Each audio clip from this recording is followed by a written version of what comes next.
Le premier module en histoire de secondaire 2 se nomme le renouvellement de la vision de l'homme.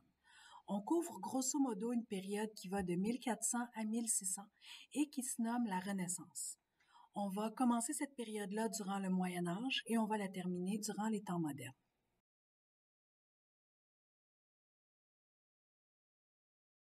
On parle aussi de l'humanisme pour décrire cette période-là. L'humanisme, c'est un mouvement de pensée qui s'inspire de l'Antiquité et qui met de l'avant l'importance de l'individu et sa capacité à comprendre le monde qui l'entoure.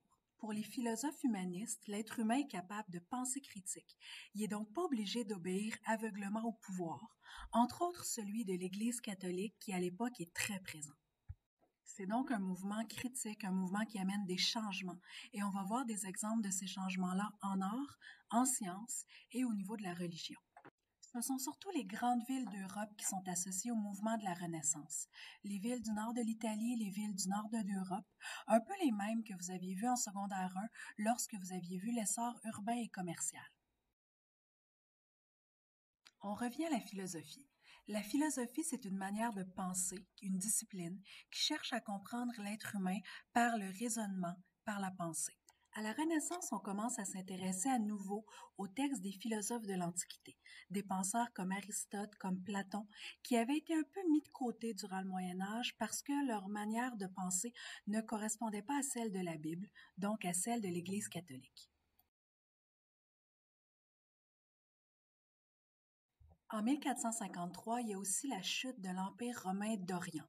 La ville de Constantinople tombe aux mains de l'Empire ottoman et plusieurs penseurs de la ville de Constantinople et de l'Empire romain d'Orient vont quitter pour les grandes villes européennes. Ils amènent avec eux de nouvelles connaissances et des textes anciens qui vont alimenter les philosophes, les penseurs de la Renaissance. À la Renaissance, on commence à amener l'idée que l'être humain peut choisir par lui-même, qu'il a un esprit critique, qu'il a une capacité de choisir sa propre vie. Parmi les penseurs humanistes, on retrouve entre autres Didier Erasme des Pays-Bas, pour qui l'être humain a la capacité de s'instruire par lui-même, de comprendre le monde. Le français Michel de Montaigne, lui, va mettre de l'avant le fait que l'être humain doit penser en se basant sur son esprit critique, sur son expérience, et non pas sur une autorité ou sur la tradition. En fait, peu importe le penseur, les points importants qui vont ressortir, ça va être l'importance de la raison, de l'esprit critique, de l'expérimentation.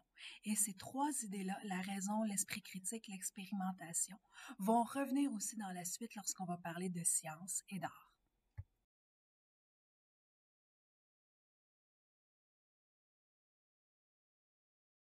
Les penseurs humanistes vont mettre de l'avant le fait que la raison, l'observation et l'expérimentation sont essentielles pour comprendre le monde qui nous entoure.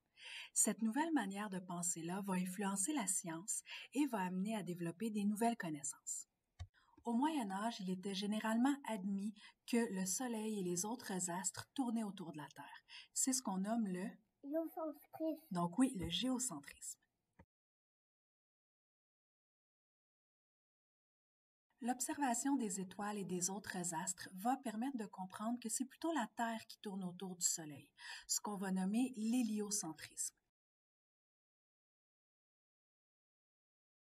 L'héliocentrisme va à l'encontre de la vision de l'Église catholique pour laquelle l'être humain a été placé au centre du monde par Dieu. Un autre domaine dans lequel l'observation et l'expérimentation vont permettre d'acquérir des nouvelles connaissances, c'est la médecine. La dissection sur des cadavres, qui elle aussi était proscrite par l'Église catholique, va permettre de mieux comprendre le corps humain, de mieux comprendre son fonctionnement.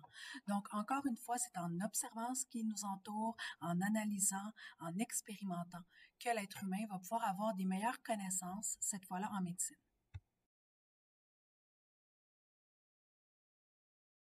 Il y a une technique qui se développe à la Renaissance et qui va permettre de faire mieux connaître à la fois les idées des humanistes et les nouvelles connaissances scientifiques. Il s'agit de l'imprimerie. L'imprimerie permet d'imprimer des livres plus rapidement, en plus grande quantité, donc de rendre les livres plus accessibles. Ainsi, les idées peuvent circuler davantage, peuvent être connues par plus de personnes.